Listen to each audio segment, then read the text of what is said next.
This video is going to cover how to care for Fittonia houseplants, or nerve plants as they're more commonly known. I'm going to cover everything you need to know to keep your nerve plant thriving and healthy for years to come. My name's Andrew from smartgardenguide.com and I hope you enjoy this video. So, nerve plants, they're really popular, widely available and truly beautiful. These are houseplants that you can put anywhere in your home because of their compact size. They've got these really beautiful and delicate leaves. The leaves are usually green, but they come in a variety of colours in terms of the vein patterning on the leaves. So I've got two here with dark green leaves and red veins. I really like these because of the contrast between the colours and think they look absolutely beautiful. But they also come with white veins or pink veins and various hues, of these colours. It's actually really cool to sometimes get a few of them and group them together, and the contrast in the colours can look amazing.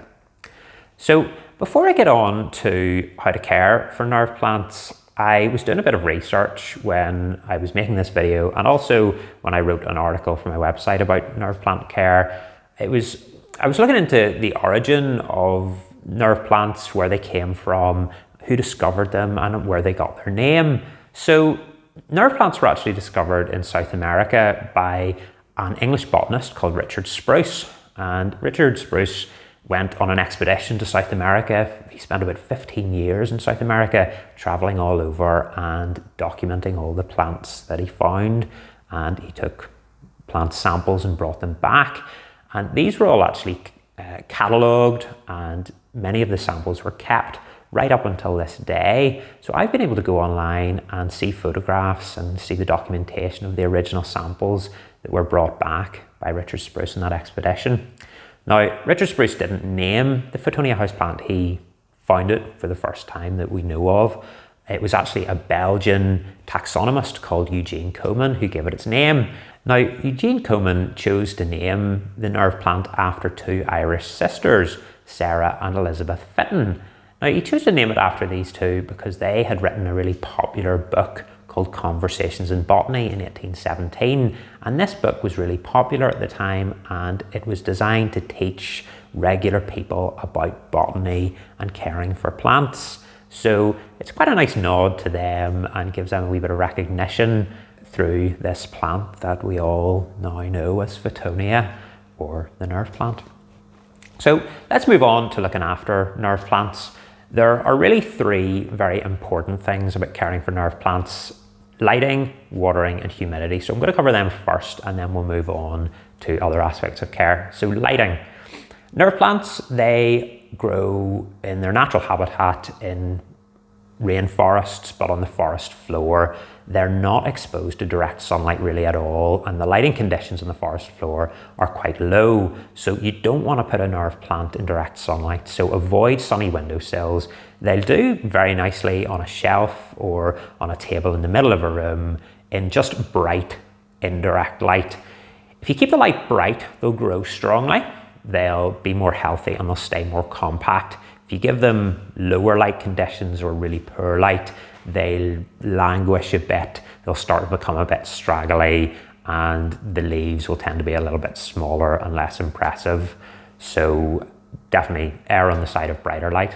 Now, if you do put them in light that's insufficient and they do start getting a bit leggy, you can prune them back very, very easily. They respond really well to just pinching the leaves back, and you can keep them compact that way. So it's less important to keep them in really bright light as it is to avoid direct sunlight. If you put them in direct sunlight, basically they'll wilt much more easily. You'll start to get leaf scorching, brown leaf tips, and they'll lose their really lovely appearance. So next thing, we'll cover watering. Well, Fittonia houseplants are notorious for wilting really badly when they're not watered properly.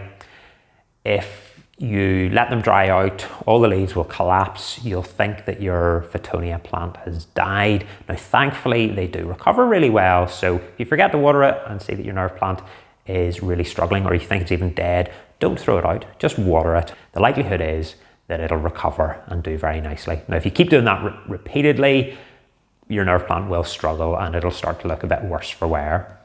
Now, the other side of the coin is nerve plants don't like to be overwatered, so they like lightly moist soil. They don't like to sit in water.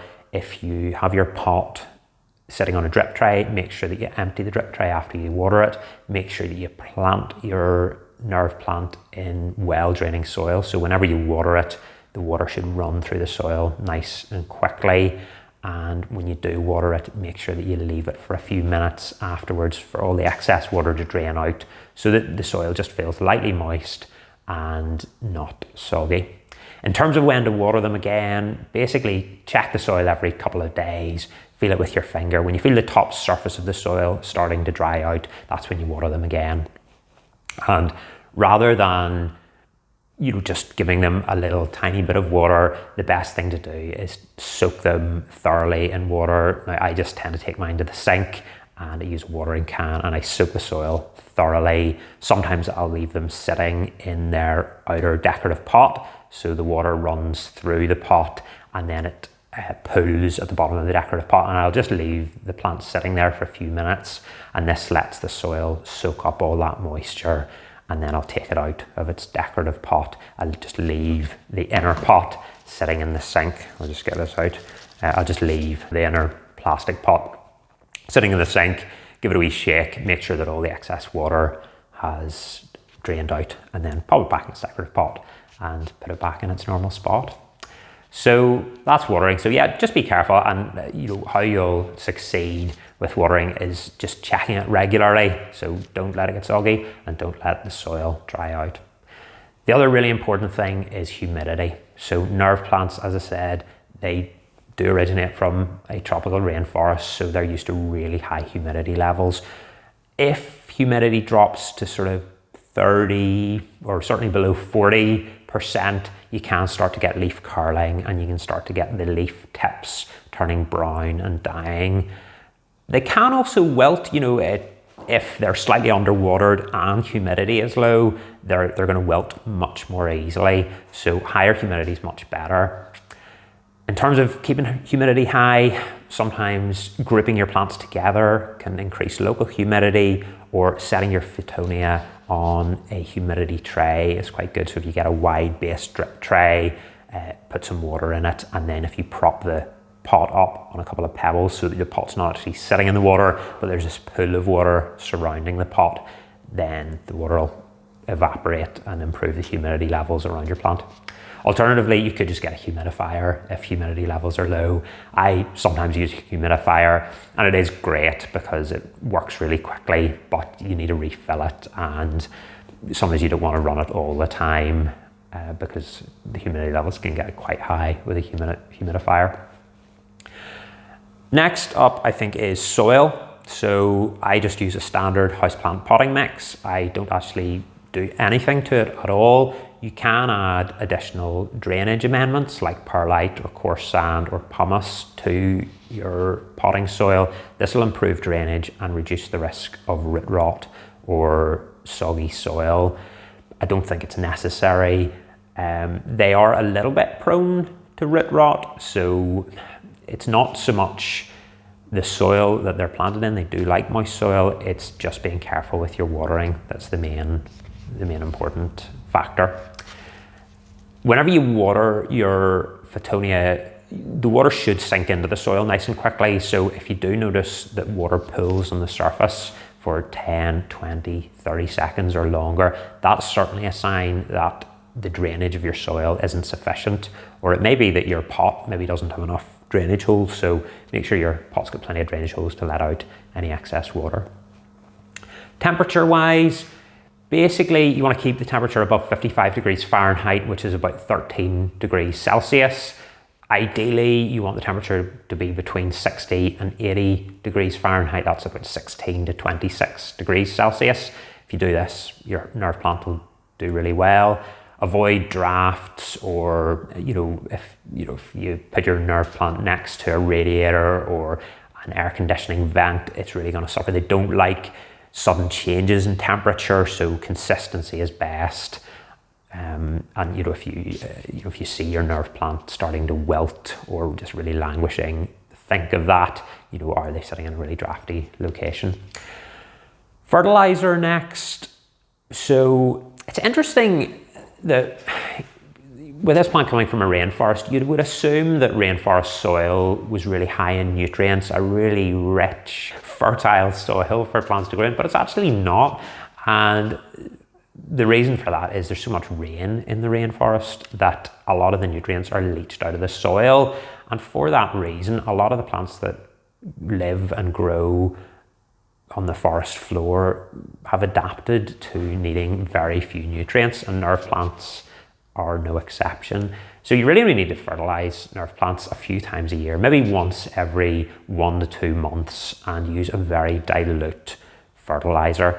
I just use a balanced houseplant fertilizer, so it just contains equal amounts of the main nutrients, nitrogen, potassium and phosphorus, and I make it up in water. I've got a water soluble one, and I make it up at like half the recommended strength, because the danger with nerve plants is that you give them too much and then this will cause toxicity in the leaves, causing them to go brown, and it'll also damage the roots, preventing them from functioning properly. So you can actually kill your plant from giving them too much fertilizer, but most houseplant potting mixes do contain a reasonable amount of nutrients. So you know, you could even get away without fertilizing them for 6 to 12 months without really negatively impacting your plant.